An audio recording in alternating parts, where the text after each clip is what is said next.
안녕하십니까. 8월 18일 최장군, 최지은의 정치본색 시작하겠습니다. 네, 오늘 두 분을 모셨습니다. 오시자마자 한숨부터 내쉬는 우리 민심을 최우선하는 더불어민주당 김상욱 의원 모셨습니다. 안녕하십니까? 반갑습니다. 네. 왜 최장군이세요? 제가 원래 최장군으로 활동을 했었어요. 아, 장군처럼. 네, 그래서 장군처럼 나름 이제 전 직장에서 이렇게 한 칼에 이렇게 뭣도 모르는데 예, 제 캐릭터를 최장군으로 잡아주셔서 청취율이 나름 높았답니다. 아, 그 프로그램이. 예, 그래서 그걸 기억해 주시는 분들이 계셔서 장군님 최장군으로. 영광입니다. 감사합니다. 아니 댓글에 보는데 예. 장군 추구는 미모의 미모 담당이라고. 제 팬클럽 회원이십니다. 예, 나름 또 팬클럽이 있어서 민심을 기록하는 특종 전문입니다. CBS 이정주 기자와 함께합니다. 안녕하십니까? 반갑습니다. 우리 네. 이정주 왕자님입니다. 넥타이 꽂아놓고 왜 안 매세요? 아 지금 넥타이 할 그 순간이 아닙니다. 지금 아니 아침에 뭐 아침부터 뭔 일이 있었던 아니 것 같은데? 올 때마다 아니, 주말에 기사가 너무 많아가지고. 뉴스에 파무초 산다고 한숨을 근데 정말 푹 열심히 내시길래. 해요. 맞아요. 제가 우리 이정주 기자를 좋아하는 게 네. 아 진짜 열심히 해. 네. 발로 뛰고 열심히 해요. 제가 완벽주의를 좀 버려달라. 여기는 그런 곳이 아니다. 일단 대표님이 없지 않냐 말씀을 드렸는데, 근데 또 그게 쉽지 않죠. 프로마인드니까. 네. 아니 근데 완벽하면서 완벽주의 하면 말도 안 합니다. 완벽하지 못하면서 그냥 완벽주의만 있는 거예요. 기자님 주말께 취재한 거 많이 좀 가르쳐 주십시오. 그러니까. 썰을 좀 많이 풀어주세요. 아, 결과는 없고 그냥 예. 일만 많이 했어요. 일만. 그래요. 뭐 이런 얘기라도 좋습니다. 일단 광복절 연휴였어요. 두 분 어떻게 보내셨습니까? 저는 뭐 지역에 좀 많이 움직이고 어. 말씀도 인심 좀 일반적인 말씀도 좀 많이 듣고 그랬습니다. 그래요. 예. 울산 쪽 분위기는 어떻습니까 현재? 뭐 여러 가지 말들이 많고요. 음. 늘 그렇듯이 정말 정치가 관심 갖고 챙겨야 될 부분이 정말 많구나 하는 생각 많이 하게 되고 지금 뭐 마스가 프로젝트 이 예. 얘기 많이 나오잖아요. 좀 이번 계기로 우리나라 조선업이 한층 더 발전하고 예.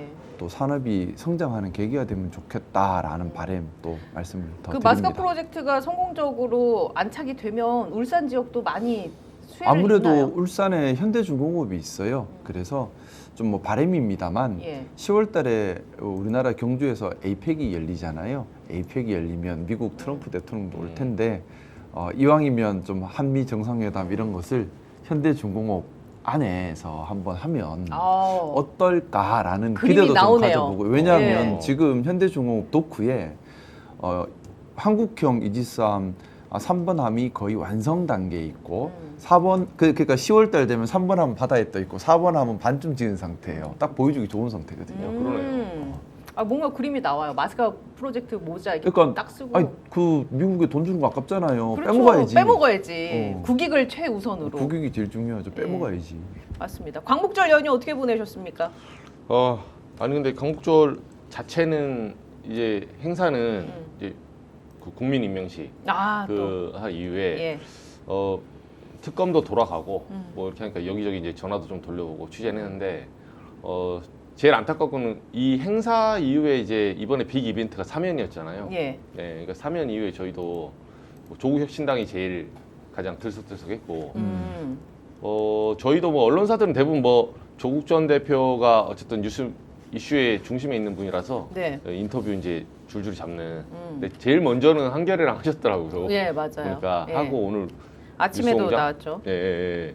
근데 저는 좀 그 생각이 들었어요. 사면과 재심은 다르거든요. 그렇죠? 죄가 없으면 재심을 통해서 재심 판단을 받으면 죄가 없는 게 돼요. 예. 근데 사면은 죄가 있지만 용서를 해준다라는 개념이에요. 대통령의 고유 권한으로. 그렇죠. 용서를 그렇죠. 해준다는 개념이에요. 근데 그래서 저는 사면 받은 분들께서 대통령께서 어려운 결정을 하셨으니 거기에 감사함을 가지고 국민과 국가에 어떻게 더 봉사할까라는 생각 그리고 그런 혹여라도 잘못이 있다면 그런 잘못을 되풀이하지 않아야겠다는 다짐, 좀 겸손하게 국민을 받들려는 마음 이런 것들을 내는 것이 사면의 본래의 취지에 부합하는 것이 아닌가 하는 생각인데 그게 아니라 말 그대로 사면이지 재심이 아니거든요. 예. 근데 죄가 없어 해버리면 사실은 어렵게 사면 결정한 대통령께서 상당히 곤란해지시는 거예요. 그래서 좀 뭐 조심스러운 바람이고 이런 말을 해서 또 욕을 많이 먹겠지만 사면 받은 분들께서는 네. 조금 겸손한 마음 또 정말 국가와 국민에게 헌신하겠다는 마음 그런 마음으로 승리자가 아니라 용서를 받아서 더 열심히 봉사해야 되는 사람의 마음으로 접근을 하면 국민들께서 좀 지금 거부감 느끼는 국민들도 많이 계시지 않습니까? 좀 덜하지 않을까? 또 저는 우리 이재명 대통령님께서 너무 어려운 결정을 하신 거라서 네. 사실 너무 많이 안쓰럽더라고요. 그 얼마나 많은 뭐 욕 먹는 거 좋아하는 사람 세상 어디 있어요? 그럼요. 근데 그 비판 감수하고서 정면 내린 돌파한 결정인데 거죠. 네.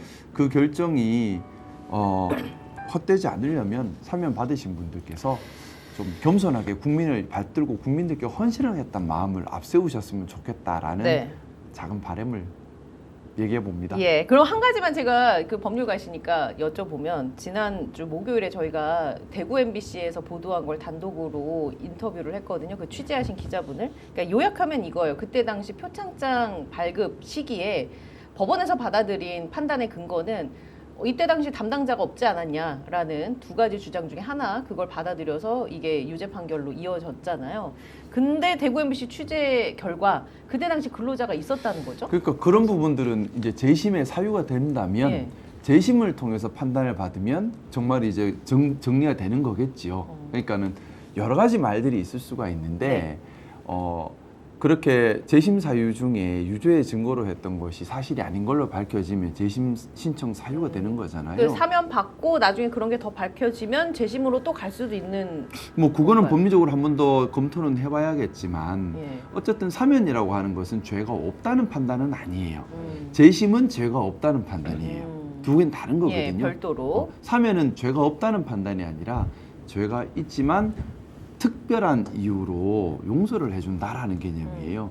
근데 제가 이 말씀을 드리는 게 국민들께서는 우리 정치하는 사람들이 늘 겸손하게 스스로를 되돌아보고 또 국민들을 잘 받들기를 원합니다. 저도 그렇게 해야 예. 하고요. 그게 아니라 내가 뛰어나서 내가 잘나서 정치를 한다는 생각을 가져서는 우리는 안 되거든요. 그리고 내가 항상 옳아서 그런 생각도 위험하다 생각이에요. 나는 언제나 틀릴 수 있다는 그게 겸손한 마음이라 네. 생각합니다. 그래 귀가 열리고 마음이 낮아지는 거 아니겠어요? 좀 이번 사면 계기로 해서 우리가 좀 더 겸손하게 마음 가지는 계기가 되었으면 좋겠다라는 작은 바람입니다. 예. 우리 이재명 대통령이 그래야 좀 덜 부담이 가지시지 않겠습니까? 예. 그 이재명 대통령이 80주년 경축식 국민주권 대축제 이제 참석을 해서 임명장도 받았고 메시지도 나왔습니다. 네. 북한의 대화를 요청하고 일본의 미래지향적인 관계를 다져가겠다. 네. 빛의 혁명을 3.1혁명부터 이어진 시민 저항의 역사 연장선상으로 호명을 했습니다. 새로운 질서를 이제 만들어 가겠다. 이런 메시지가 나왔는데 일단 이 메시지에 대해서 좀 간단하게 짚고 넘어가죠. 우리 이정주 기자님 어떻게 보셨습니까? 이 메시지, 광복절의 메시지와 광복 기념 행사와 관련한 부분 혹시 코멘트하실 거 있으신가요? 그러니까 지금 광복절이 80주년이기도 하지만 지금 타이밍이 이제 새 정부 들어와서 당장 이제 다음 주에 한미 정상회담 네, 앞두고 맞습니다. 있고 그 전에 이제 이시바 총리랑 네. 한일 정상회담 먼저 거쳐가는 뭐 그런 일련의 이제 좀 빅 이벤트들이 좀 많이 남아 있어요. 예. 그래서 이번에 광복절 그 메시지가 제가 봤을 때는 단순히 광복절 메시지에서 그치지 않고 외교적인 앞으로 향후 행보를 조금 포석을 놔야 되는 메시지가 나온 거예요. 그런 면에서는 저는 개인적으로 그 북한의 어떤 손을 내밀면서 동시에 한일 관계의 어떤 복원 그리고 미래를 함께 가자 이런 거는 현재 일본의 반응으로 봤을 때는 이시바 총리 자체는 지금 이제 과거 역사에 대해서 조금 이전 정부에 비해서 뭐 아베 전 총리나 그 기시다 네. 전 총리에 비해서 상당히 소프트한 메시지가 나왔거든요. 물론 이제 거기도 이제 농림부 장관 네, 뭐 야스쿠니 신사 참배 이런 문제도 남아 있긴 네. 해요. 근데 전반적으로 현재는 조금 호혜적인 관계를 먼저 이렇게 던질 수 있다. 그리고 윤석열 같은 경우는 그 초반부터 한미일 그 3자 동맹 그리고 사실상 한일 셔틀 관계로 만들려 했잖아요. 예. 근데 제가 봤을 때는 그 한일 셔틀가 빵 셔틀이었어요 거의 수준이 갖다 바치는 거였어요. 그렇죠. 그리고 그 당시 후쿠시마 오염수 예. 가지고 이제 우리가 협상을 하고 있었어요 사실상. 왜냐하면 우리가 가장 최인접국이기 때문에 후쿠시마 오염수 방출을 두고 우리나라와 중국의 입장이 굉장히 중요한 상황이었거든요.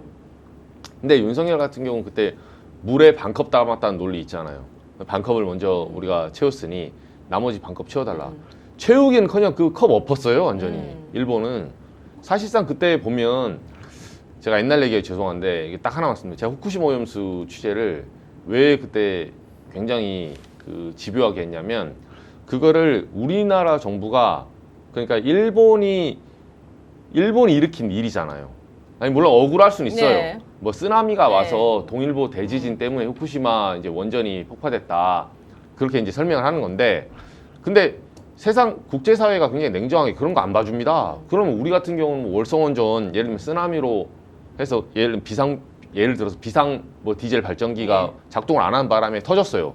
그럼 중국하고 일본이 가만히 있겠냐고요. 예, 이거 만약에 환경영화 할 때 네. 그래 그건 자연재해지 이렇게 할 것 같아요? 그렇지 않습니다. 냉정하죠. 네. 국제사회는 그리고- 시빅에 의해서. 그리고 그 당시 발전기는 일본이 설치를 잘못한 인재에 해당이 되는 거예요. 예. 그러니까 우리가 이해할 부분이 있고 이해할 수 없는 부분이 있는데 그걸 왜 일본조차도 일본 내에서도 이게 비판이 있는데 왜 윤석열이 그거를 가서 일본보다 더 심하게 커버를 쳐줍니까? 그렇죠. 그때 막 보도자료, 홍보자료 만들어서 뿌렸어요. 빨간색으로 들어간. 장난 아니에요. 그리고 김태호 예. 안보 1차장 있잖아요. 네. 막 백브리핑 할 때 뭐라고 했냐면 무슨 자연재해를 통해서 이러는 가슴 아픈 어쩌고 자기가 일본인이에요? 그러니까, 그럴 수도 있지 않을까요? 예, 그러니까 네. 저는 그 모습을 보고 네. 이거는 약간 호혜와 상호 어떤 존중 이걸 넘어선 겁니다. 그리고 사실 외교적으로는 일본에게 그거를 막 저는 후쿠시마 오염수 문제 가지고 구석으로 몰아가지고 공박을 하라는 게 아니에요. 근데 국제사회는 냉정하기 때문에 책임은 네가 져야 된다. 다만 책임지는 자세를 보여주면 우리는 도와주겠다. 예. 여기까지가 우리나라가 할 수 있는 거지. 어. 그걸 왜 당사자도 가만히 있는데 자기가 나서서 그렇게 이게 무슨 자연재해 가슴 아프니 뭐 예를 들면 네. 이게 사실상 해양 오염에 뭐 연관이 없니 지가 어떻게 알아 그거를. 네. 지금 사실은 핵이라는 이런 과학적인 50년 지나도 모르는 겁니다. 근데 김영선 전 의원이 지금 공천 개입으로 파문을 일으키 그분 뭐 수산시장 가서 막 퍼먹고 막 그랬잖아요. 네. 뭘. 그런 짓 하니까 공천 탈락하는 거예요. 정확했습니다, 진짜. 네. 아, 시원시원하게 말씀해 그래서 주셔서. 윤석열의 그 한일 관계 말하자면 그 소위 말해서 셔틀 외교 이제 복원하고 한일 관계의 어떤 상호주의 복원 이거랑 이재명 대통령의 이 메시지 완전 다른 거예요. 네, 이건 차원이 상대 봐가면서 해야 되는 거지. 예. 먼저 이렇게 퍼줬다가는 크게 당합니다. 예. 저는 아무래도 지금 사실 외교적으로 큰 변화가 일고 있습니다. 우리 이재명 대통령님이 곧 방일하잖아요. 네. 그리고 이어서 바로 트럼프를 만나기로 되어 있습니다. 그리고 며칠 전에는 알래스카에서 트럼프와 푸틴이 또 만남을 가졌어요. 상당히 긴박하게 한반도를 둘러싼 정세 변화가 일어나고 있고요. 그 속에서 이제 8.15 광복절을 기념한 이재명 대통령님의 메시지에 많은 함의가 저는 숨어 있다라는 어떤 생각 것들이요? 가지고 있고 아마 지금 대통령님께서도 예. 지금 제일 집중하고 있는 부분이 이제 한일 회담 이어서 트럼프와의 회담 부분일 겁니다. 지금 한반도를 둘러싼 정세가 급변하고 있어요. 지금 아시겠지만은 북한과 러시아가 손을 잡아가고 있습니다. 예. 그것 때문에 중국이 북한에 붕괴를 해서 처음에는 하다가 지금 중국이 급해졌어요. 그 중국이 북한 달래기 한다고 정신이 없고요. 그리고 트럼프가 푸틴을 만나기 직전에 푸틴이 김정은과 통화를 했다 하더라고요. 결국 트럼프 만날 건데 뭐 어떻게 해줄까 이런 거예요. 그리고 트럼프가 지금 경제는 관세로 해서 세계 경제 평화를 다 부수고 있는 파괴자인데 어쨌든 힘으로 밀어붙여서 세계 분쟁을 많이 조율을 하고 있어요. 예를 들어 캄보디아 태국 분쟁 조율했고 또 인도 파키스탄 분쟁 조율했고 어쨌든 우크라이나 러시아 압박하면서 예. 올해 안으로 휴전 정도까지는 갈 수 있다는 전망들이 많은 상태죠. 뿐만 아니라 지금 아제르바이잔 아르메니아 분쟁에도 개입해서 그 회랑에 대해서 본인들이 99년 입차하면서 또 이란을 또 공격하고 이란을 고립시켰습니다. 어떻게 보면 지금 외교적으로는 방법은 잘못됐는지 모르겠지만 결과만 놓고 봤을 때는 분쟁을 많이 조율하고 있고 트럼프가 그래서 노벨 평화상에 그렇게 욕심을 낸대요. 네, 정말. 근데 트럼프가 노벨 평화상을 받으려면 해야 되는 것이 북한을 풀어야 되거든요. 예. 그래서 지금 트럼프가 북한 김정은을 만나고 싶어서 안달이 나 있어요. 그런 말들이 많더라고요. 예. 자, 근데 지금 일본하고 원래 우리나라 대통령 역대 대통령들이 보면 항상 미국 대통령 먼저 만나고 일본 대통령을 만나지 그렇죠. 일본을 네. 먼저 만난 적이 네. 없어요.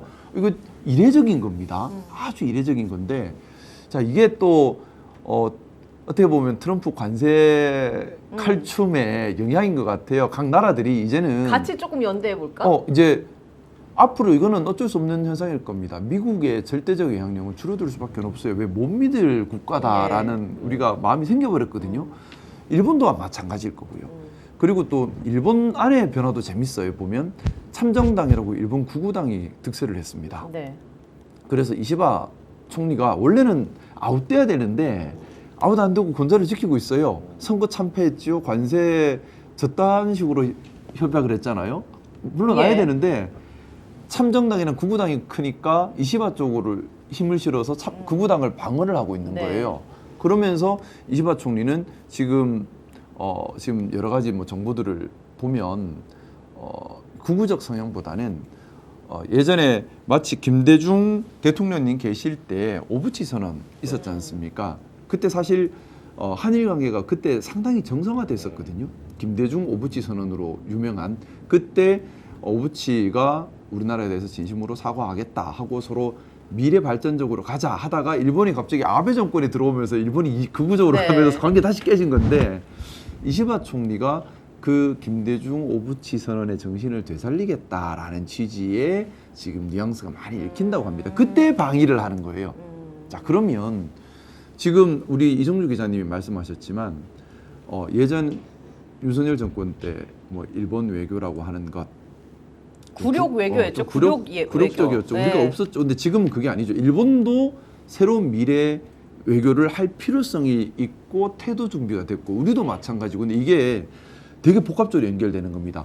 일본과 한국만의 관계를 넘어서서 한국과 일본이 미국을 대하는 관계, 나아가서 한국과 일본과 미국과 러시아와 함께 북한을 대하는 관계까지. 그래서 저는 지금이 정말 외교적으로 중요한 이제 대통령께서 일본 가시고 미국 가고 그러고 나서 이제 곧 이어서 우리 남북 대화에 대한 얘기가 좀 더 예. 본격화되면서 동시에 트럼프와 김정은 만남에 대한 얘기가 또 본격화 될 거예요. 이게 우리가 최근 수십 년간 경험해 보지 못한 한반도 지정학의 급변 사태까지도 만들어낼 수 있지 않을까? 예.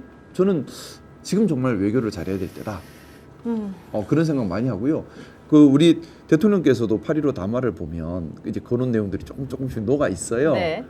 일본과 대등한 관계를 얘기하지만 그보다 더 본질적으로 미래 협력, 국제 정세 변화에 능동적으로 대응해야 된다에 좀 방점을 찍고 있어요. 국제 정세에 능동적 대응을 해야 된다. 이게 무슨 의미일까요? 좀 우리나라 끌려가지 않고 주체적으로 하겠다? 아니요, 그걸 그런 넘어선다니까요. 의미인가요? 그러니까 트럼프 미국 대응도 녹아 예. 있는 것이고 북한에 대한 여기까지 다 들어가 있는 겁니다. 그래서 저는 좀 뭔가 획기적인 게 나올 가능성도 한일 있다. 관계가 미국을 대하고 북한을 대함에 있어서 상당히 협조적인 새로운 예. 장이 열릴 수 있는 계기가 이번 대통령 방위를 통해서 네. 좀 얻을 수 있지 않을까 하는 기대를 가지고 있습니다. 알겠습니다. 자, 그 급변하는 국제관계 속에서 이재명 대통령이 어떤 본인만의 능력을 발휘해서 한반도 우리가 중심으로 이끌어갈지. 한국 패싱이 안 되도록 하는 게 일단 중요해요. 중요하죠. 왜냐하면 지금 여기서 까딱 잘못해서 북한을 다루는 데서 한국은 빼놓고 나머지 나라들끼리 그렇죠. 돌아가는 상황이 되면 근데 지금 거기에 지금 심각한 문제가 있어요. 윤석열이 사고를 쳐놨어. 기억하시겠지만 무인기 보내고 아파트 헬기 맞아요. 띄우고 뭐 요새 자꾸 나오고 있던데. 북한은요 네. 이미 체제 경쟁을 포기했어요. 북한은 체제 경쟁을 포기했고 북한이 보면 북한이 적화 통일하겠다. 그건 옛날 얘기고요. 북한 지금 보면 계속 그 얘기합니다. 이번 7월 28일 김여정 담화에서 조한 관계는 동족이라는 개념의 시간대에서 완전히 벗어났다 이런 표현을 써요. 뭐냐하면 우리 통일하지 말자. 체제 경쟁을 해서 남한을 적화 통일시키겠다는 생각이 아니라 그냥 우리 체제 지키는다. 서로 체제를 인정한 상태에서 우리 건드리지 마 제발. 예. 근데 거기에다 대고 우리가 무인기를 띄우고 아파트 헬기를 띄우고 전쟁을 그러다 보니까 유도하고. 이것 때문에 지금 북한을 중심으로 미국, 일본, 러시아, 중국이 긴박하게 돌아가고 있는데 한국만 패싱이 돼버릴 수 있어요. 이렇게 되면 큰일 납니다. 예. 그 지금은 우리가 적극적으로 외교 역량을 발휘해서 북한 문제를 다룸에 있어서 우리가 역할을 반드시 해내야만 합니다. 네. 알겠습니다. 근데 이 대통령 네. 그 김 의원님 말씀처럼 하나만 첨언하면 저는 굉장히 인상적으로 봤던 게 전통적인 우리나라의 개념에서 그러니까 6.25 한국 전쟁을 거친 남한의 입장에서 한미 정상회담보다 다른 정상을 만난다는 건 굉장히 파격적인 선택이거든요. 그것도 그 대상이 일본이 된다는 그렇죠. 거는 아주 파격적이죠. 예. 이례적인 일입니다. 처음 있는 일일걸요. 그래서 아마? 실제로 어. 그 미국의 그러니까 극동아시아 파이스트 전략 중에 전통적인 전략이 그 예전에 문명의 충돌을 쓴 세물 헌팅턴 교수에 보면 갑자기 있어 보이네. 왜 이렇게 어려운 얘기예요? 아니 그 이제 대통령들은 다 알고 있을 거예요. 예. 원래 동아시아 전략 중에 가장 중요한 게 뭐냐면 그 가장 인구 대국인 중국과 넘버원 그리고 경제 대국인 전 세계 경제 당시 넘버 2였던 일본 이 두 나라가 결탁하는 걸 막아야 돼요. 그래서 그 핵심이 그 과거의 과거사 정리입니다. 그래서 EU처럼 못 만들게 하려고 블록화를 만들면 동아시아는 패권이 넘어오거든요. 예. 그게 사실은 EU보다 훨씬 더 큰 경제권을 만들 수가 있는데 과거사 정리를 못하게 만들어야 돼요. 사실 미국 입장에서는 예. 이게 뭐 제가 음모론이라 책에 나온 거예요.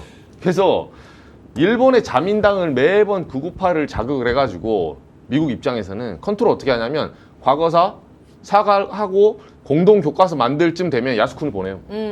야스쿤 가라.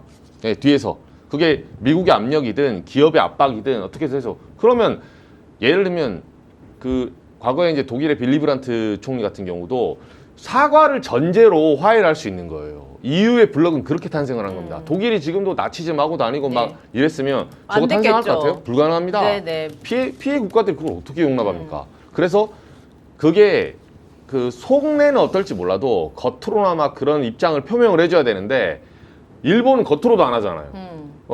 끽하면 야스쿠니 갖고 예. 우린 잘못하지 않았어. 우리 전범 국가들, 전범 이런 사람들, 조상들 굉장히 위대해. 이런데 중국이나 한국 같은 경우, 우리나라 같은 경우도 그거를 받아들이고 싶어도 받아들일 수 있는 명분이 안 되는 거예요. 근데 저는 지금 우리 이정주 기자님 말씀을 네. 들으면서 근데 저 요 얘기만 하고요. 예. 대통령 8.15 담화에 보면 그래서 이 내용도 있어요. 뭐냐면 북한에 대해서 우리가 신호를 보냅니다. 지금 왜냐하면 우리가 한국 패싱이 안 되기 위해서 북한을 잘 안아야 되기 때문에 그래서 흡수 통일 없다. 아니 되게 파격적인 또 명쾌하고 북한이 원하는 워딩이에요. 흡수 통일 없다. 그렇죠. 그리고 체제 존중하겠다. 평화 공존하자. 신뢰 회복하겠다.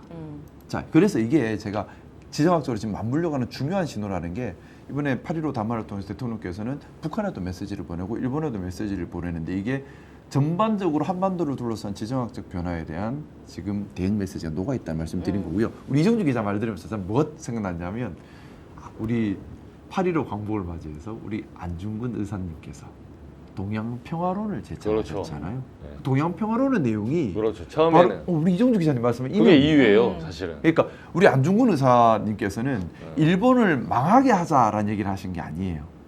우리 동북아에 조선과 일본과 중국이 EU처럼 경제 공동체로 평화롭게 공존하자. 서로를 존중해주면서 그렇게 번영할 수 있다. 그러려면 우리가 민족주의의 틀을 극복을 해야 한다라는 획기적인 네네. 당시로서는 그렇죠, 그렇죠. 그게 동양평화론이거든요. 예. 근데 그걸 지금 계속 막아가는 게 기자님 말씀하셨던 일본에도 구구주의 자극하고 미국에서는 또 미국대로. 중국대로 네. 또 이제 자극하고 근데 저는 모르겠습니다. 막연한 생각인지 모르겠지만은 이제 더 이상 미국 믿고 살 수 있는 세상은 아니라는 걸 우리가 다 알고 있어요. 예, 트럼프 봤잖아요. 때문에 더 그렇고요. 네. 그거 당연한 거예요. 그리고 뭐 중국도 반드시 변화해야 되고요. 근데 어쨌든 이 동양의 중심에 뭐가 있습니까?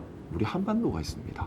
그래서 우리 한반도의 평화가 정착이 되고 한반도가 역할을 제대로 하면 우리 한반도만이 우리 대한민국만이 중국과 일본을 조율을 할 수가 있어요. 그래서 정말 안중근 8.15 광복을 80주년을 맞이해서 예. 우리 안중근 의사님께서 꿈꿨던 동양 평화론 정말 우리 동북아가 함께 그렇죠. 번영하는 서로 존중하면서 번영하는 그런 세상. 우리가 안중근 의사님께서 뭐 구구주의자들은 그런 일본 애들 그런 얘기해요. 테러 아니에요. 평화론을 동북아 평화를 꿈꾸신 분이에요. 일본 망하러 간 얘기 아니에요. 예. 같이 잘 살자는 얘기를 했던 겁니다. 우리 그 정신을 살려서 이번에 한번 그렇죠. 우리나라 중심이 돼서 좀 만들어가면 좋겠단 말입니다. 아, 이거 국뽕이 차오릅니다. 우리 안중근 의사님 대단하지 네네. 않으세요? 대단하죠. 그때 그런 생각을 하셨다니까. 그러니까 그때 그 당시의 이야기의 철학을 지금 이재명 대통령이 현실적으로 실현하고자 하는 메시지가 저는 곳곳에 녹아 있다라는 저는 얘기잖아요. 8.15 광복절 네. 메시지 그런 걸 봤어요. 그러니까 앞으로 우리가 좀 지켜보면서 좀 힘을 실어줄 때는 확 실어주고 해야 될 것 지금부터 같습니다. 한두 달은 외교가 제일 중요할 때입니다. 예, 그 이슈도 계속 따라가 보도록 하고 네. 지금 다음 얘기를 빨리 해달라고 날려가지고 아, 네. 예, 네. 주제가 많습니다. 일단 오늘 김건희 특검이 집사 게이트로 지금 지목이 된 당사자죠. 집사인 김혜성 씨, 건진법사 전성배 씨, 김건희 씨도 불러서 한꺼번에 이제 조사를 한다고 합니다. 이렇게 한꺼번에 동시 소환한 데는 어떤 특검의 전략이 있어서 이렇게 부른 걸까요? 당연하죠. 예. 예, 당연한 거고 지난번에도 사실 특검팀이 물밑에서 수사를 굉장히 잘해서 결국은 결정적으로는 반클리프. 네. 예, 김건희가 이제 구속 영장실질심사에서 영장이 발부된 데는 자본시장법 위반이에요. 근데 그건 도이치모터스법에 네. 대한 해당되는 거거든요. 명백하게 증거로 나온 것들. 그리고 내가 수수료 40% 주겠다. 이런 통화 녹취가 있었고요. 예, 기존 검찰에서 한 번도 발견하지 못한 거를 특검이 발견한 거예요. 정확히 말하면 이제 남부지검이 발견한 걸 갖고 왔는데 이런 부분들 그러니까 현재 그 김건희 입장에서도 소위 말해서 머리를 많이 굴리고 있어요. 예, 김건희 측 변호인들도 바보는 아닙니다. 예. 뭔가 설계를 하고 있어요. 그래서 검찰의 수싸움은 기본적으로는 성동격서예요. 그러니까 동쪽을 시끄럽게 하다가 예. 서쪽을 쳐야 되는 거예요. 원래 그 전략이 기본 베이스거든요. 그 예. 모든 게 똑같습니다. 뭐 스포츠든 우리 뭐 정치든 수사든 사람의 지능적인 어떤 내가 예측 가능한 이곳을 때릴 것이다. 나의 손을 노릴 것이다. 그럴 때 발을 때려야 되고 원래 동시다발적 막을 수는 없거든요. 예. 그래서 김건희가 이제 거기에 100% 넘어간 건데 반클리프는 예상을 못했었으니까. 하지만 자기는 머릿속에 알고 있었거든요. 이거를 언제 돌려받았고 나는 어떤 말을 듣는지 다 알고 있는데 예. 판사가 딱 물어볼 때 하고 누구한테요? 그렇죠. 예, 아니요. 그렇죠. 그리고 본능적으로 자기를 보호하려는 소위 말해서 그냥 거기서 예라고 해버리면 예. 형이 확정돼 버려요. 이제. 예. 그러니까 재판에서 싸워보려면 일단 아니라고 해야 되는데 판사 입장에서는 내 앞에서도 거짓말 안 해? 실물과 가품이 두 개가 나왔는데 너 구속. 발부되는 거죠. 예. 발부 안 할 수 없는 상황인데 지금 같은 경우도 이제 일종의 그 대질신문은 자수서가 나왔기 때문에 영장이 발부가 된 거고 이거 같은 경우는 지금 3명을 동시에 불렀잖아요. 네. 이게 이제 죄수의 딜레마, PD 게임이라고 하죠. 예. 결국 프리즈너스 딜레마의 그 가장 원초적인 수사 방식이에요. 3명을 동시에 불러서 진술과 입을 맞출 시간이 없는 거예요. 동시에. 그리고 사실은 수사하다 보면 수사관들 얘기 들어보면 그 얘기도 해요. 약간의 트릭을 쓰기도 하고 어느 정도의 진실을 얘기하기도 해요. 동시다발적으로 진술이 진행되고 있기 때문에 A, B, C 방이 나눠져 있잖아요. 서로 독립된 공간에서 B가 A 너 이미 불었던데? 너 여기서 안 불면 너 형량 가중된다. 네가 독박 쏘고 가는 거야. 또 C한테 가서 A, B가 너 불었어 이미. 사실 분 것도 있고 안 분 것도 있겠죠. 예. 예, 그러면서 진술을 맞춰봐요. 이거는 협박도 아니고 왜냐하면 선택권이 있기 때문에 고문을 네. 하는 것도 아니고 그 사람 압박하는 것도 아니기 때문에 A, B, C가 자의에 의해서 자신의 진술을 선택하면 됩니다. 근데 이게 전통적인 방식으로 하다 보면 예. 이 3명은 오늘 이제 불려간 거에 대해서 대체로 자기 머릿속에 그림은 있겠죠. 하지만 여기서 끝까지 만약에 한 명을 구하겠다고 나의 죄를 실토하지 않고 2명이 나는 저 사람한테 지시를 받았다. A와 C가 나는 B한테 이런 발언을 들었었다. 이렇게 하는데 B가 묵비권 행사잖아요. 예. B는 형량이 높아집니다. 김건희는 그렇죠. 그게 그러니까 그 대질신문 유사한 방식으로 이루어질 텐데 물론 방은 따로따로지만 네. 이런 식의 간접적인 대질신문이 이루어졌을 때 결국 결과적으로 김건희한테는 불리한 상황이 연출될 것이다. 그렇죠. 라고 보시는 거죠. 네. 예, 어떻게 보십니까? 지금 오늘의 특검 상황은? 우리 이종주 기자님 말씀에 예. 완전히 공감합니다. 특검 참 잘해요. 이렇게 수사를 해야 돼요. 네.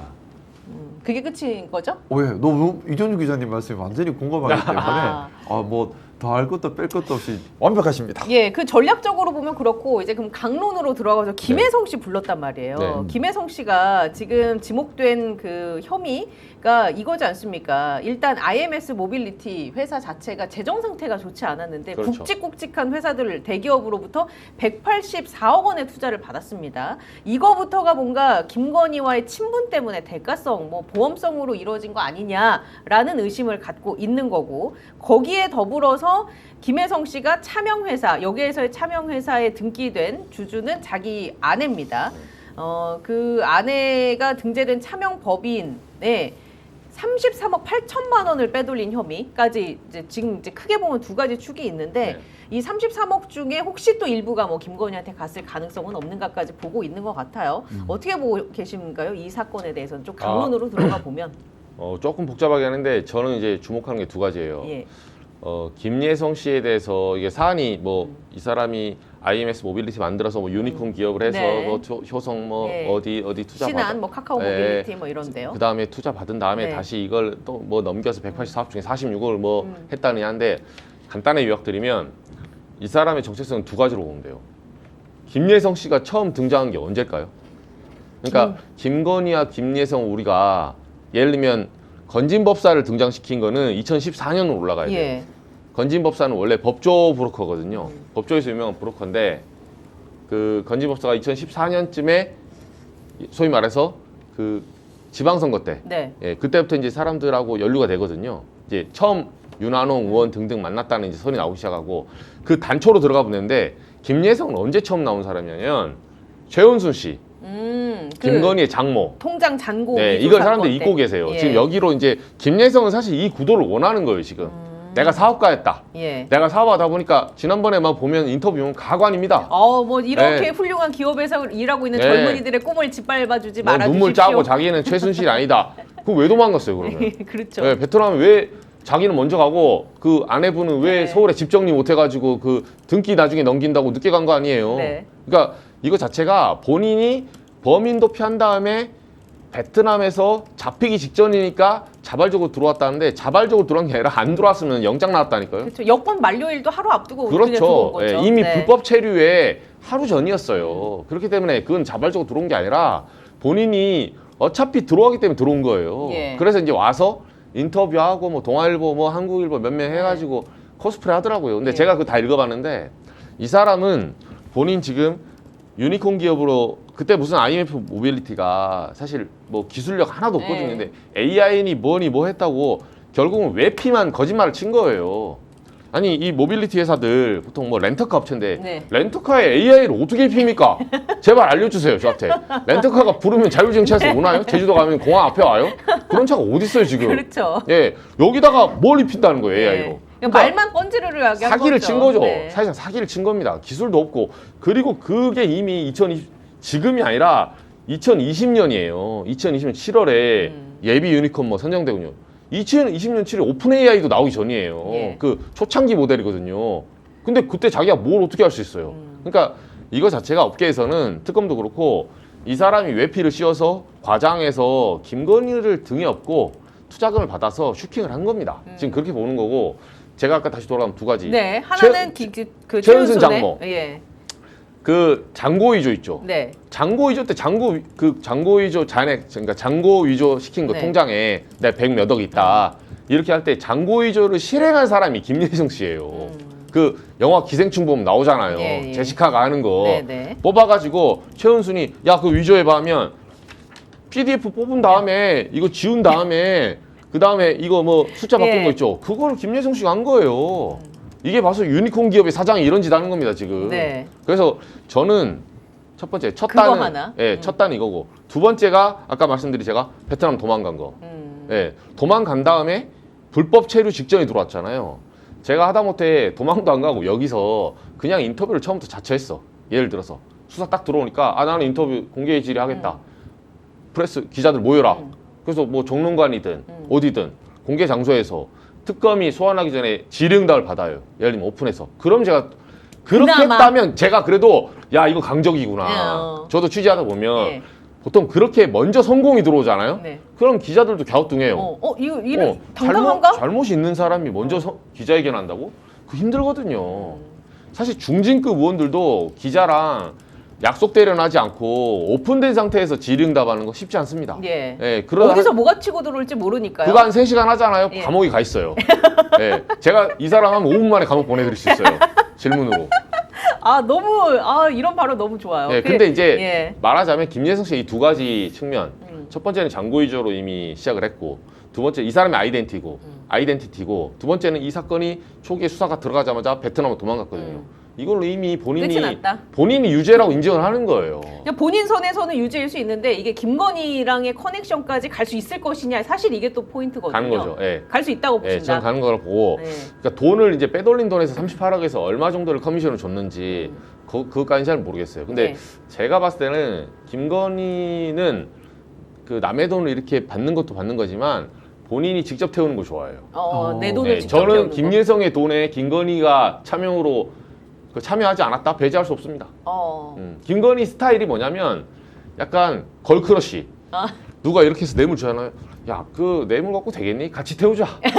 예, 같이 태우. 묻고 더블로 가. 예, 약간 같이 그런 태웁니다. 느낌. 예, 예. 좀 더 직진 스타일이고 어그레시브해요. 어. 이게 사람들이 감히 하기 힘든 한 층위가 위에 있는 사람이라서 최은순 봐봐요. 장 많은 집. 그렇죠. 돈 받고 푼 돈 받지 예. 않겠다. 내가 직접 할게. 양평 내가 직접 야. 설계할게. 그 사람들 남의 돈 받아서 양평 설계해서 예를 들면 보통 그러거든요. 조금 돈 많은 소위 마담뚜나 네. 이런 사람들 사업가 A, B, C를 놔요. 이게 MB 방식이거든. 여기서 태워요. 태워서 돈 벌면 거기서 커미션 먹는 거야. 네. 최은수는 그렇게 하지 않아요. 왜 너만 태우니? 나도 같이 가자. 그래서 모 회사를 잡아먹는 스타일. 그리고 나서 같이 투자한 사람들을 깜빵 보내고, 그렇죠. 감옥 보내고. 그렇죠. 예, 근데 본인은- 이게 왜 어렵냐면 보통 MB나 그 전에 이 사기꾼들이 그거 못해서 안 한 거 아닙니다. 왜냐하면 보통 이렇게 하면 걸려요. 그렇죠. 사법 그 망에 당연히 네. 걸릴 수밖에 없는데 그걸 피해갔던 잘못된 성공의 경험이 있었기 때문에 네. 대담하게 할 수 있었던 그렇죠. 거죠. 이건 굉장히 대담하게 한 거 말씀대로 예. 저희가 취재하는 거나 이쪽 이제 사법 당국 사람들 만나서 물어보면 네. 어이가 없어 합니다. 이걸 안 걸릴 줄 알았나? 그러니까요. 예, 직접 태우면 걸리거든요. 예. 그럼 184억 뭐 예를 들면 얼마든 간에 100억이든 간에 돈을 현찰로 뽑을 수가 없어요. 어차피. 예. 그러면 결국은 계좌로 이동하게 돼 있거든요. 그걸 5만 원짜리 바꿔도 어떻게 100억 단위를 그렇게 옮깁니까? 예. 근데 이런 강 큰 짓을 해요. 최은순, 김건희 계좌로 옮기잖아요. 도이치모스 봐봐요. 직접 계좌로 쏴요. 내가 너 차명해서 김범수 아나운서 차명으로 들어갔다. 쏘잖아요, 그냥. 자, 근데 이거 그러면 수사는 다 나오거든요. 이 시점에서 김건희가 쓸 수 있는 전략은 진술 거부권 쓸까요? 어떻게 보세요? 왜냐하면 이렇게 지금 막 여기저기서 말 맞추기가 안 되는 상황이고 특검도 탄탄하게 빌드업 해왔을 텐데 김건희는 어떤 카드를 내밀 것인가?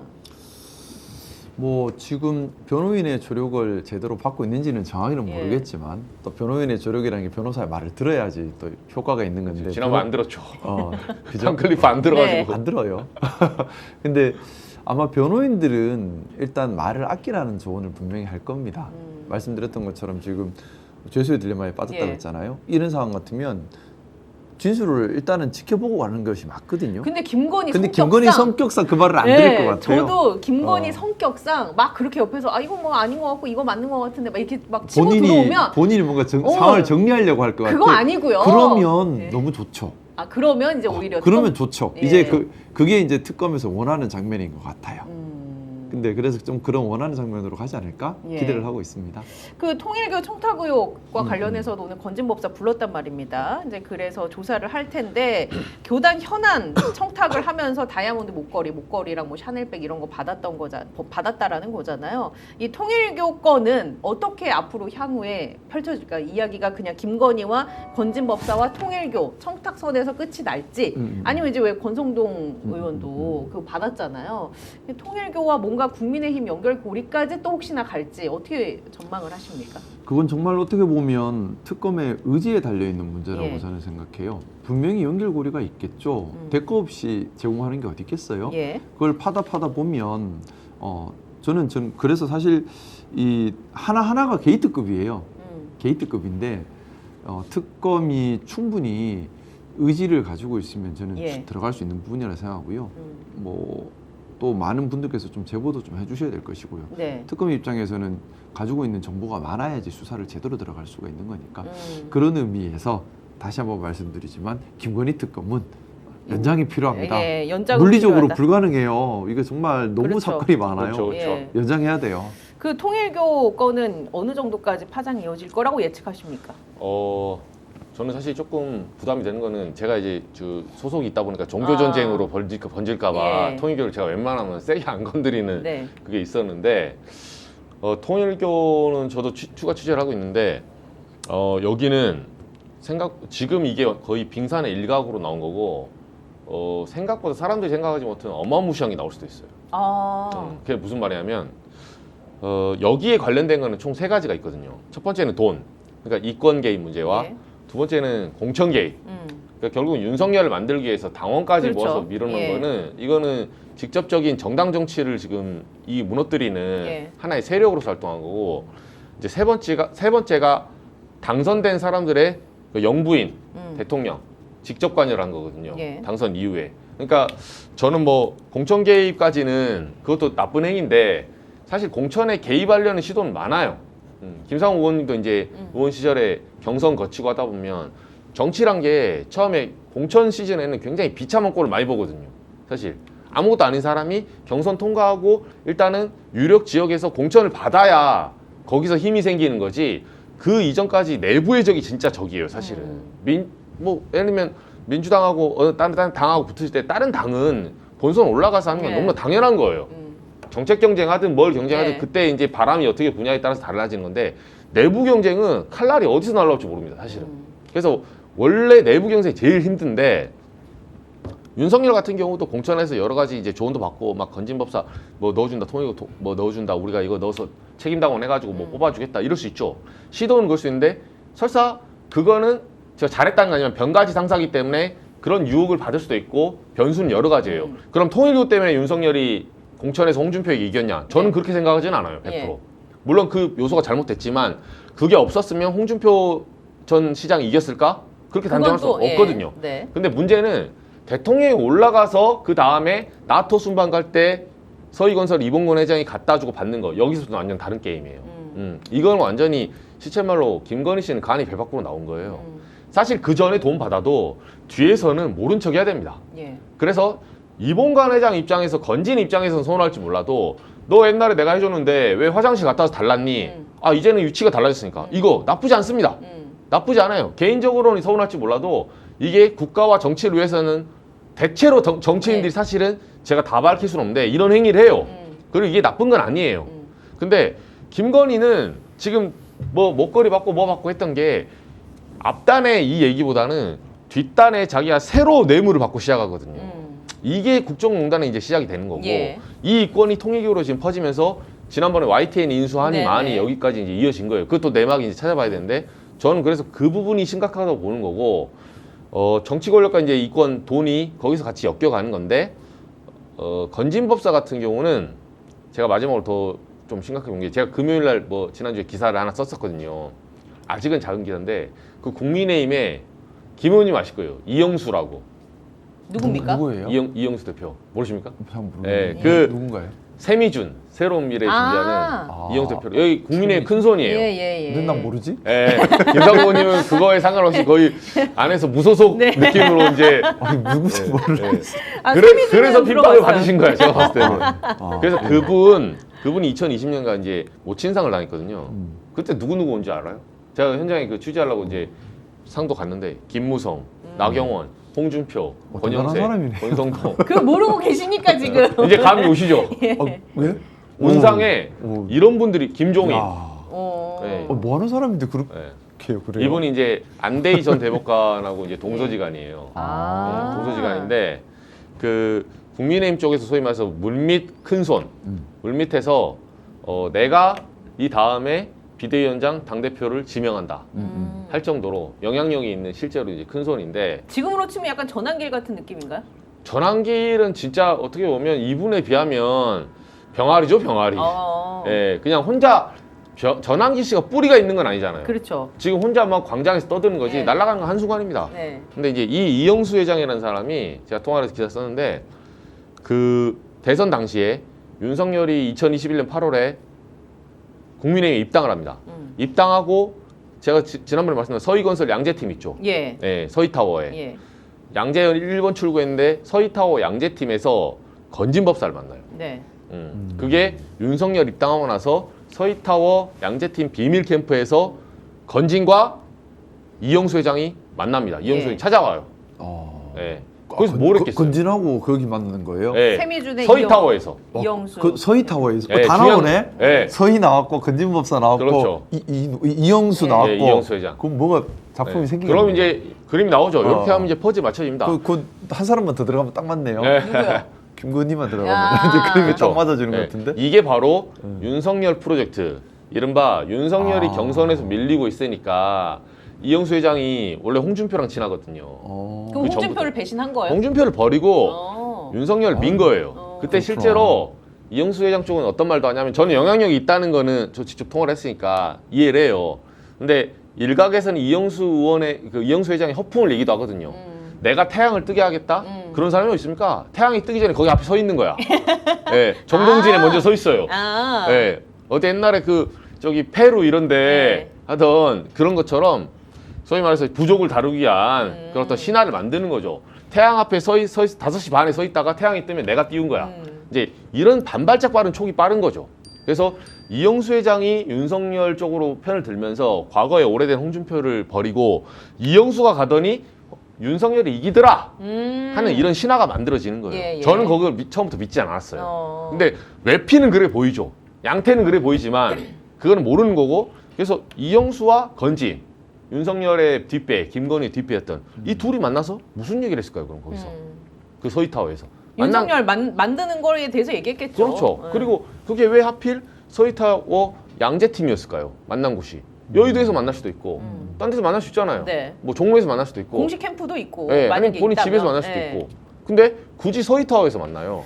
그러면 서희타워에서 만났을 때 서희타워 이봉관 회장은 이 둘이 만난 거를 보고를 안 받았을까요? 저는 그것도 다 의심합니다. 근데 이 셋을 이제 이어주는 연결고리가 단어가 딱 하나 있죠. 통일교. 아 통일교. 건진법사 통일교, 아. 지금 이영수 회장 통일교, 서희타워는 거긴 기독교. 그러니까 그러니까 이봉관 회장은 기독교. 조창기도에 그렇게 보이죠. 예. 네, 그건 제가 나중에 향후에 기사로 한번 알려드리겠습니다. 아 그게 또 아닙니까? 네, 왜 서희타워가 그 기독교로 그렇게 양태를 지금 씌우고 있고 하고 있는지. 기자님 좀 특검에 좀 예. 참고인으로 좀 가셔가지고 갈까요? 좀 이런 얘기를 구속되는 거 아닙니까? 아니 구속돼 이거 아이고 참고인으로 국민의 가는데. 영웅으로 거듭날 수 아니 있어요. 저뭐 받은 것도 없는데 가서 구속되는 거 아니 아니에요? 그래서 가셔가지고 특검 좀 참고인 조사하면서 이제 그걸 예. 좀 이렇게 취재하신 거를 네. 좀 말씀 주시면 아. 그렇죠, 좀 조사님들 하겠습니다. 예. 수사하시는데 도움 많이 되실 것 같은데요. 네. 아, 이제 저는 그래서 이렇게 지금 조각조각이 맞춰지고 있는데 설명을 드리니까 이정주 기자님 설명 들으니까 여기에서 조금 더 나아가서 국민의힘의 조직적인 연관성, 그 가능성에 대해서 우리가 좀 집중을 해본다면 아까 저희가 방송 시작하기 전에 지금 극우 세력들이 이제 지역 중심으로 똘똘 뭉치고 있다. 요즘 요번에 다시 또 네. 뭉치기 시작한 것 같아요. 그러니까 이제 그 이게 보수와 극우는 분명히 네. 달라요. 우리가 보수와 극우를 제가 작년 12월 3일 내란 이후에 계속해서 드렸던 말씀입니다. 보수와 극우는 다릅니다. 네. 극우들이 보수라는 이름을 참칭하는 거지요. 그렇죠.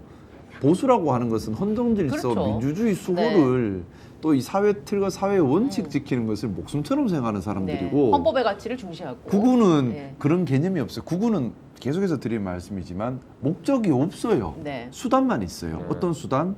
대중에게 무지를 일으키고 대중에게 혐오와 갈등을 일으키고 말 그대로 그 악을 먹고 성장하는 거예요. 그걸 통해서 그 집단을 지배하는 소수의 권력자들이 모든 예. 이익을 다 가져가는 건데 요즘 그래서 사실은 극우 세력이 힘을 받는 정치 풍토는 진영 간에 대립하는 진영 정치가 활기를 치면 극우가 확 살아나요. 지금 또 혐오가 살아나면 예. 서로 혐오하고 갈등하고 그래서 우리 이재명 대통령님께서 계속 그 얘기 하시잖아요. 통합, 네네. 서로 사랑합시다, 함께 갑니다. 이번에 8.15 축사에서도 계속 그 정치에서 제일 중요한 것은 갈등이 아닙니다라는 얘기를 하는 것이 사실은 극우를 무너뜨리는 말입니다. 그 말이. 예. 그런데 지금 이제 국민의힘의 전당대회를 앞두고 네. 완전 히틀러의 재림 같은 사람이 등장하면서 엄청나게 혐오와 갈등을 조장하고 있잖아요. 난리도 그러면서 아니잖아요. 네. 그 혐오와 갈등을 먹고 다시 극우들이 조금씩 힘을 받고 있어요. 그래서 그 극우가 힘을 받고 있는데 국민의힘이 지금 극우 정당화 돼 있잖아요. 사실은 보수의 정당이라고 지금 부르기는 힘들고. 저는 보수당이라 부르지 예. 않기로 네. 그 사람들을 보수당이라고 불러주는 게 그 사람들한테 기회를 주는 거예요. 보수당 아니에요. 그렇죠. 맞아요. 그래서 이제 이 기자님의 취재에 의하면 건진법사 이영수, 뭐 이봉관, 김건희 이렇게 싹 다 엮여져 있는 관계라면 이 관계가 국민의힘의 존폐 여부에 어떤 영향을 결정적으로 미칠 거라고 보시는지 개인적으로 미치죠. 미칠 수 있다. 네, 저는 미치다 봅니다. 그리고 국민의힘 당원들도 사실은 저는 국민의힘 지금 현재 이끄는 지도부와 의원들 대부분이 그렇다는 거지 당원들은 극우 성향이 있다고 단정할 수는 없거든요. 당원들 중에 왜냐면 진보 보수는 있을 수 있고 상대적으로 좀 더 보수적인 사람들은 그리고 영남 쪽 사람들은 예. 태생적으로 그런 어떤 정당의 지지는 그렇게 사람이 소위 말해서 자기 색채이기 때문에 자기가 생각으로 하는 게 아니라 본능적으로 선택하기도 하거든요. 그분들은 그렇지 않은데 지금 나온 정치인들이 선동을 하고 있는 거라서 이 사람들도 그 정말 많은 빙산의 밑에 있는 100만 명의 사람들을 위에 한두 명 정도 한 줌도 아니라 10몇 명이 지금 극우를 탈바꿈하고 당을 흔든 거예요. 당원들을 속인 거죠. 예. 아마 당원들도 몰랐을걸요? 통일교나 건진법사 이렇게 개입을 해서 겉으로 보기에는 공정과 상식, 뭐 윤석열 얘기한 뭐 공정과 상식 얘기하고 홍준표 경선하고 하다 보니까 당원 이렇게 8대2 하면 이렇게 되는구나 이렇게 생각하고 속고 간 거지 사실은 당원들은 이 작전을 잘 몰랐거든요. 그러나 저는 위헌정당 심판 청구를 하면 굉장히 위험하다고 보는 이유 중에 하나가 내란도 내란인데 이건 거슬러 올라가면 2020년 총선 참패 이후에 그리고 김종인 위원장 체제 이후에 사실 그 서울시장 보궐선거 이기면서 나름대로 분위기가 괜찮게 올라오던 정당을 윤석열 쪽이 접수를 하면서 객이잖아요, 객. 네. 나그네가 밖에서 접수할 때 힘이 부족하니까 사실은 그때부터 사수를 쓴 거예요. 저는 그때부터 2022년 6월 달, 뭐 짧게 보면 그때부터 이미 이 전반적인 모든 작전이 개입돼 있다. 그럼 위헌정당 해산 그 청구 심판 들어가면 이거 될 사유가 너무하다고 보십니까? 저는 법적으로? 법적으로 이미 위헌정당 해산에 해당하는 사유는 많다고 생각해요. 저는 헌법재판소에서 충분히 그런 결정을 줄 수 있는 상황이 됐다고 보고 있고 다만 이걸 함부로 지금 못하는 이유는 예. 분명히 정치적 파장이라는 걸 생각을 해야 네. 하고 더 중요한 건 그거예요. 뭐 국민의힘 위헌정당으로 날린들 지지하는 사람들 있으면 간판 바꾼 정당 또 생깁니다. 또 그렇죠. 그 사람들이 생긴다. 또 생겨. 그러니까 그렇죠. 중요한 거는 그래서 제가 계속 그 말씀 드리는 거예요. 중요한 것은 국민의힘을 지지하고 있는 분들이 국민의힘을 더 이상 지지하지 않게 만드는 것이 핵심이에요. 그래야지만 이제 제대로 된 변화가 가능한 것이고 더 이상 지지를 안 하는데 정당이 있을 근거도 없죠. 그리고 뭐 위헌정당 해산까지 가지 않더라도 지금 내란 특별법 통과시켰지 않습니까? 그리고 또 말씀하셨던 것처럼 대선에 윤석열이 공직선거 관련된 법령을 다 위반을 했어요. 예. 자, 이거 두 개면 또 금융치료가 되죠. 당장 엄청나죠. 국고보조금 없어지고 네. 토해내야죠. 400억 환수하면 네. 국민의힘은 어차피 죽습니다. 당 못 살아남아요. 근데 그래서 위헌정당 해산 심판 신청이라는 방법도 방법이지만 지금 내란 특별법을 그렇죠. 조속히 통과시키는 것도 저는 아주 유효한 방법이다. 그리고 지금은 특검이 바빠서 여력이 없겠지만 좀 여력을 찾는 대로 빨리 대선 때 윤석열이 불법 선거를 했던 것을 수사해서 판단받아서 대선에 우리 국고가 들어갔던 걸 환수하는 작업. 이걸 당선 좀 무효형까지도 나올 수 있는 거 아닙니까? 가능하죠. 만약에? 이걸 네. 좀 빨리 했으면 좋겠어요. 이 두 네. 가지가 사실은 이거 두 가지는 정치적 리스크가 상대적으로 적거든요. 예. 그러면서 국민의힘 목줄을 돈줄을 확 잡아버리기 때문에 네. 그러면 국민의힘은 기본적으로 돈을 내는 당원들이 많이 없어요. 그러면 말 그대로 아무것도 못하는 상태가 됩니다. 그 상태에서 저는 제가 계속 그 얘기하잖아요. 우리 민주당이 더 잘해야 합니다.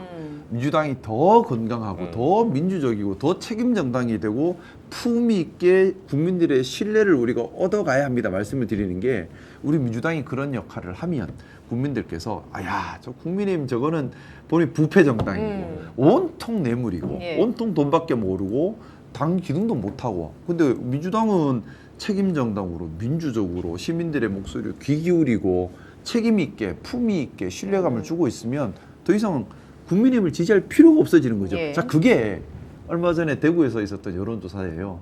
보면 대구에서 민주당 지지율이 국민의힘을 앞선 여론조사가 나왔습니다. 그렇죠? 자, 이걸 만들어 가야 하는 거예요. 그 대구에서도 심지어 대구에서도 국민의힘이 아니라 민주당을 네. 더 많이 지지하면 그러면 국민의힘이란 정당 사라지는 것이고 사라진 다음에 국민의힘과 똑같은 정당이 간판만 바꿔서 새로 생기는 현상도 예. 막을 수 있는 거죠.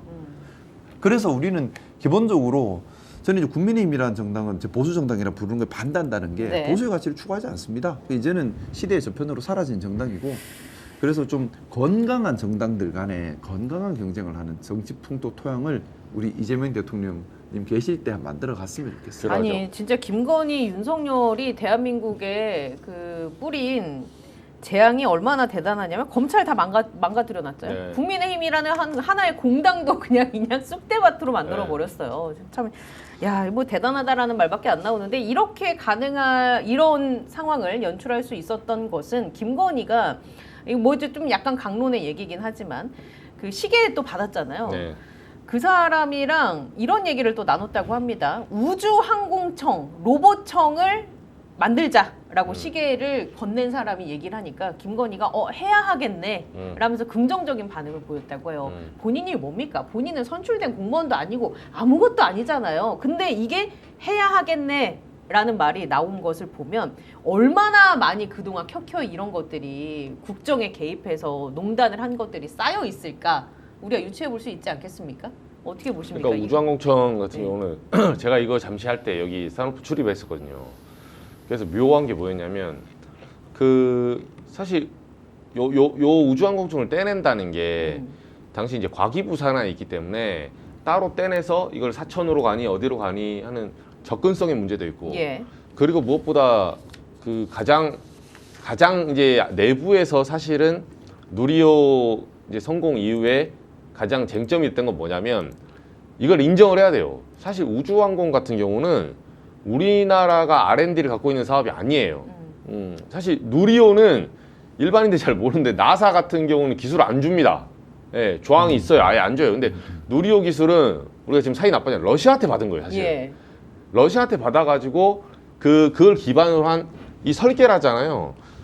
예를 들면 이게 이제 공간 압축 설계가 중요한데 안에 이렇게 로켓을 3단 로켓 딱 만들면 거기 뭐 연료통도 넣어야 되고 뭐 산소통 뭐 넣고 뭐 그 나중에 이제 발화물질 뭐 넣어야 되면 이걸 배치를 해야 돼요. 그 작은 공간에 무게가 많으면 우주로 갈 수 없기 때문에 그렇죠. 네. 임팩트 이게 가장 효율적으로 그게 넣어야 되잖아요. 기술력이고 그게 기술이에요. 러시아에서 근데 온 그 건데. 설계를 절대 알려주지 않거든요. 예. 근데 그걸 성공한 나라한테 받아가지고 했는데 우주항공청 만들 때 그러면 해외 인재들을 받아서 임시적으로는 R&D를 하게 되면 결국은 그 사람들의 머리를 빌려야 되는 거예요.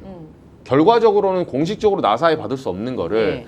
나사나 미국에서 일하는 공부한 사람들의 사람들을. 머리를 빌려와서 예. 우회적으로 받아야 되는 거예요, 사실상. 그러면 이걸 아는 사람들은 뭐라고 했냐면 현재 우주항공청을 만든다고 해서 우리 우주 뭐 7대 강국으로 올라가는 게 아니다. 이건 현실적으로 이걸 만들 때는 가장 키포인트는 사람들이 반대할 수 있는 정치권이 반대하고 대중들이 굉장히 민감해할 수 있는 영역 뭐냐 연봉의 실링을 열어야 돼요. 윗단을 열어야 된다는 거야. 예. 예. 그래야 인재들이 오고 당연하죠. 예. 사실은 우리가 연봉 실링 열어가지고 연봉 5억 원에 모시겠습니다. 한국에서 해주세요. 그럼 사천에 만약에 착공해가지고 대전이나 사천에서 가족들 데리고 여기서 살면서 해주세요. 누가 옵니까 거기를? 예. 제가 업계 관계자 물어보니까 예. 왜냐하면 그 정도 사람들은 가족이 사는 인프라도 중요하거든요. 그래서 하지 말자는 게 아니라 그런 걸 했을 때는 성공의 목표를 하고 그의 방법론을 뭐가 우선순위인지 이게 이 사람들의 인재가 우선순위인지 내지는 이게 부품이 우선순위인지 우선순위를 정하고 거기에 따라서 우리가 달성하려는 연차별로 계획이 나와야 돼요. 예. 그러면 예산이 나오거든요. 예산이 나왔을 때 그러면 이렇게 해서 어떻게 청을 성립하고 어디다가 해야 되겠다 이렇게 순차적으로 나와야 되거든요. 근데 사실 이제 우주항공청 생기긴 했지만 이걸 생긴 다음에 사람들이 많이 회의적인 목소리 나온 이유가 전문가들도 이렇게 해서는 성공할 수가 없다는 거예요. 그런데 이렇게 해서 성공할 수 없다라는 것은 전문가의 시각이고 김건희는 그냥 뭔가 들으니 있어 보여. 그렇죠. 우주항공청 예. 만들어야 될 것 같네. 왜 이거 지금 그러니까 해야겠네. 로봇계 한다는 이 사기꾼이잖아 이거. 그러니까요. 사실상 이 사람 서성비 씨 이 사람은 자기 로봇계 해가지고 이거 납품하려고 하는 거야 그냥. 예. 납품해서 돈 빼먹고 이제 사실상 가려고 하는 그런 작업 치려고 했다는 의혹이 많아요, 이 사람한테는. 근데 결국은 이 로봇개조차도 국내 기술로 만든 게 아니에요. 예. 떼다가 준 거잖아요, 미국에선가 미국에서. 갖고 왔죠. 그러니까 이 사람이 하는 말에 대해서도 그 저희가 뭔지 그 소위 말해서 그 말에 숨어 있는 복심과 뎁스를 모르는 거예요. 김건희는 아무것도 몰라요. 아무것도 모르는데 이걸 국정농단에 개입을 한 거니까. 그러니까 예를 들면 서희건설 회장도 삼청동 안가로 본인이 직접 부르지를 않나. 아니면 지금 말씀드린 것처럼 우주항공청 이거 해야겠네라고 하는 발언들이 국민의 입장에서는 네가 뭔데 너 뭐 돼? 진짜 그렇게 얘기하고 싶은 그렇죠. 거죠. 너 뭐 돼? 라고 얘기하고 싶은 진짜 이제 상황이고. 수사가 진행되면 진행될수록 예. 김건희가 윤석열을 위에 있었구나 하는 생각이 자꾸 들게 만들어요. V0죠, V0. 예. 진짜 아니 V제로는. 최순실도 국정농단으로 그렇게 지금 형을 살고 있지 않습니까? 김건희랑 최순실을 놓고 비교해 보면 최순실은 그나마 양반이었던 것 같다는 생각이 저는 요새 들고 있습니다. 완전히 차원이 다르죠. 그렇죠. 예. 네, 차원이 다르죠. 급이 최순실은 다르지. 다행히 권한이 이 정도 크진 않았어요. 예, 그래서 할 수 있는 그 벽이 있었는데 예. 김건희는 본인이 V0니까 모든 걸 할 수 있어요. 그러니까 아는 건 없는데 권한이 너무 많으니까 예. 윤석열이 그 칼을 쥐어줬잖아요. 아무튼 너무 김건희가 해먹은 게 국민 한 근데 사람으로서 저는 지금 참 안타까운 게 예. 이 우리가 지금 고민하고 에너지를 모아야 될 일들이 정말 많은데 아직까지도 우리가 내란의 충격에서 저부터도 못 벗어나고 있고 그렇죠. 참 그런 제가 요새 참 그 생각을 많이 합니다. 세계가 격변하고 있어요. 우리 산업도 격변하고 있고 외교 관계도 격변하고 있고 모든 것이 바뀌고 있기 때문에 미래를 위해서 국론을 모아가서 힘을 모아가야 될 텐데 이 윤석열, 김건희 때문에 우리가 얼마나 많은 시간을 지금 이렇게 허비하고 있는가. 근데 그걸 또 안 할 수가 없는 게 말씀하신 것처럼 똑바로 해야 돼요. 발본색원 해야 하고 발본색원 해야 되는데 단죄를 해야 하니까 그러니까 제가 더 역사적으로. 미운 거야. 네. 아니, 그렇죠. 더 지금 미운 거야. 중요한 게 있는데 우리가 지금 해야 될 일이 태산 같은데 이 윤석열, 김건희가 이것 너무 때문에. 큰 사고를 치러니까 그러니까 참 근데 말씀처럼 발본색원 해야 돼요. 예. 정확하게 처단을 해야 이제 정의로운 역사를 그렇죠. 세우는 건데 동시에 또 우리가 해야 될 일도 맞습니다. 잊어서는 안 돼요. 예. 지금 저는 그래서 우리 이재명 대통령님께서 서두에 네. 말씀드렸던 것처럼 이번에 방일, 네. 방미, 음. 또 러시아 외교, 중국 외교 국민들께서 좀 관심 있게 봐주시면서 응원 좀 많이 해주셨으면 예. 좋겠어요. 정말 중요한 지금 2025년 하반기 외교 성과에 따라서 대한민국의 앞날이 많이 변화가 생길 수 있을 것 같다라는 네. 생각을 하고 있고요. 이제 국민들께서 많이 응원해 주셔야 네. 됩니다. 우리 대통령님 지금 외교 뭘 하려고 하더라도 안에서 발목 잡으면 못해요. 그렇게 안 되도록 예. 좀 많이 좀 도와주십시오. 알겠습니다. 이 두 분과 대한민국의 과거, 현재, 미래를 한꺼번에 얘기할 수 있어서 너무 좋습니다. 예, 두 분 이제 마칠 시간인데 잠깐 제가 광고 안내하고 인사를 나누도록 하겠습니다. 자랑스러운 제품입니다. 대한민국 전통식품을 대표하는 고추장, 된장, 그중에서도 명인 칭호를 받은 두 분의 제품입니다. 대한민국 장류 발효대전에서 최우수상을 탄 정선자 명인의 맛 고추장, 그리고 대통령상을 수상한 이승희 명인의 맛된장. 홈쇼핑에서는 이미 대박이 났는데요. 대한민국 최저가로 구하실 수 있습니다. 5통 29,900원의 명인의 손맛을 느껴보시기 바랍니다. 두 번째 제품, 경상북도 영주 풍기 지역의 특산품입니다. 100% 풍기 인견으로 만든 국산 침구 세트. 사실 풍기 인견, 비단처럼 부드럽고 피부에 닿는 청량감이 뛰어난데 봄, 여름, 가을 모든 계절에 사랑을 받죠. 그런데 단점은 바로 높은 가격입니다. 스픽스가 이런 단점을 극복하고자 이불, 패드, 커버까지 다 합쳐서 단돈 78,900원의 세트로 가져왔습니다. 수량 한정이 돼 있으니까 서둘러 주시기 바랍니다. 두 분 오늘 감사했고요. 뭐 끝으로 하실 말씀 있으십니까? 이정주 기자님 괜찮으십니까? 저는 이제 예. 오늘 동시 3명 지금 소환했잖아요. 김예성 씨, 건진법사, 김건희 씨. 이 셋 중에 제일 약한 거리는 김예성 씨라고 봐요, 지금은. 그나마 지금 불면 형량이 낮게 나옵니다. 예, 근데 김예성 씨한테 뭐 우리 스픽스 볼지 모르겠는데 조언 드립니다. 예, 입 닫으시면 예. 형량 높아집니다. 계속. 예. 나 이정주 기자님을 특검으로 보내고 싶네. 진짜 그쵸? 좀 예. 국익을 위해서. 검사님들 좀 도와주세요. 한 번만 갔다 오시면 검사님들 엄청 한번 도움 많이 갔다 주실 것 오시면. 같아요. 저 뭐 못 나오는 건 아니죠? 수학다가. 아유 전혀 안 좀- 나올리. 국민의 상 받을 영웅입니다. 거예요, 상 받을 거야. 그럼 영웅이 열심히, 될 수 열심히 있습니다. 하겠습니다. 예. 우리 이정주 기자님 취재 역량이 예. 워낙 대단하셔가지고요. 우리 의원님은 뭐 하실 말씀 말씀 있으십니까? 지금 그 우리 이제 국정 지지율 조금 떨어졌다는 얘기가 있어요. 좀 국민들께 좀 부탁드리고 싶어요. 네. 우리 대통령님 일할 수 있도록 좀 더 믿어주시고 특히 지금부터 제가 말씀드렸던 것처럼 국가의 중요한 고비들이 열립니다. 중요한 건 우리 국가의 미래를 위해서라도 지금은 좀 나라의 힘을 네. 모아서 일본과 협상, 미국과의 협상, 그리고 우리의 지금 좀 뒤처져 버린 AI 산업이나 이런 산업들을 살려내는데 역량을 모아야 할 때입니다. 예. 그래서 100% 마음에 안 드는 부분은 있겠지만 좀 길게 보시고 믿어주시고 좀 응원해 주시고 또 사실 특히 사면 관련해서 말이 많잖아요. 대통령께서 얼마나 고민회가 많았을까 생각이 들어요. 비판 충분히 예상 가능한 사항이었음에도 불구하고 할 수밖에 없는 삶이라고 생각하셔서 하신 거 아니겠습니까? 네네. 우리가 좀 지금 정말 중요할 때이기 때문에 다소 좀 실망스러운 부분이 있더라도 그래도 대통령님 좀 지지해 주시고 힘 모아 주시고 그래서 우리나라가 예. 좀 하반기에 이 고비들 잘 넘어갈 수 있도록 왜 제가 왜 자꾸 이 말씀 드리냐면 트럼프가 외교하는 걸 가만히 보면요 되게 나쁜 외교를 해요. 어떤 나라가 정치적으로 불안정하면 그걸 적극 이용하면서 그 나라를 거들어내는 형태를 합니다.